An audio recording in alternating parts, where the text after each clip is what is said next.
आला नाही. आ रहा है धीरे धीरे ले लो भाई. तेव्हा पण आलो होतो. आज 5 वाजताच बंद होते ना.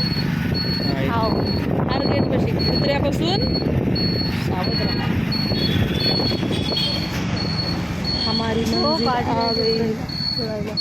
चला दवाखाना आला. हे तेव्हा थांबलं होतं बरं. ते एकच फक्त मलमच गोळी मलम कुठं हरपवला घेईन ते गोळ्या. चिठ्ठी काय आता इंजेक्शन द्यायचं. बोंबलायला पाहिजे. इंजेक्शन घ्यायचं नाही मग काय करायचं. हा गोळ्यानं कमी होत नाही म्हणते. इंजेक्शनच घ्यायला लागते. इंजेक्शन दिलं ना थोडंसं लवकर कमी होते. म्हणजे जास्त इंजेक्शन तर घ्यावंच लागते. नवीन यावे जास्त ते लेकर घ्यायला ती मेडिकल घ्यायला. तुला त्यात कमी असली की ती खेळू बी लागली की काय त्रास काय होत नाही. प्लास्टिकची सुई राहते. काय होतच नाही. त्रास होत नाही इंजेक्शन. काहीच आहे ना. मग तुला इकडे गोळ्या घेतल्या. काय झालं.